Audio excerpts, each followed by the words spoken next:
রাজধানীর আকাশে অন্যরকম আবহ। ড্রোন শোতে ফিরলেন আবু সাইদ মুগ্ধরা। মনোমুগ্ধকর এমন আয়োজন বাংলাদেশের জন্য বিরল হলেও বিশ্বে এটি অনেক জনপ্রিয়। তবে ড্রোন শো করা সহজ নয়। এর পেছনে কাজ করে অনেক প্রযুক্তিগত দক্ষতা।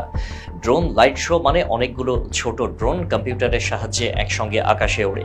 এর ফলে সৃষ্টি হয় নির্দিষ্ট কোনো অবয়ব, যা মানুষকে চমকে দেয়। ড্রোনের সাথে থাকা আলোর কারণে রাতের অন্ধকার আকাশে ফুটে ওঠে প্রতিকৃতি। ড্রোন শো দেখতে বেশ চমৎকার হলেও এতে খরচ অনেক। ড্রোনগুলো ওড়ানোর জন্য প্রয়োজন হয় দক্ষ পাইলট। তাছাড়া ভালো সফটওয়্যার ও নিরাপদ জায়গা লাগে ড্রোন শো এর জন্য। তাই ড্রোন শো সাকসেসফুলি করা মুখের কথা নয়, যা বাংলাদেশ করে দেখিয়েছে এবার। মূলত কম্পিউটারে আগে থেকে নির্দেশ দেওয়া থাকে যে কোন ড্রোনটি কোথায় গিয়ে দাঁড়াবে। প্রতিটা ড্রোন নিজের নির্দিষ্ট জায়গায় গিয়ে দাঁড়ালেই পুরো দৃশ্যটা তৈরি হয়। একটি শোতে 50 থেকে 2000টি পর্যন্ত ড্রোন ব্যবহার করা লাগতে পারে। বর্তমানে প্রযুক্তির কল্যাণে অল্প ড্রোন দিয়েও ভালো প্রদর্শনী করা সম্ভব। প্রযুক্তিবিদদের মতে ড্রোন শো একদিন আতশবাজির জায়গা দখল করে নেবে। কারণ আতশবাজি অনেক বেশি শব্দ করে, ধোঁয়া ছড়ায়, পশু পাখিকে ভয় দেখায়, ফলে পরিবেশের ক্ষতি হয়।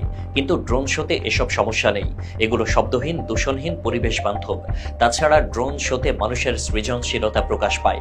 তা না হলে কে ভেবেছিল একদিন বাংলার আকাশে ফিরে আসবে শহীদ আবু সাইদ মুগ্ধরা।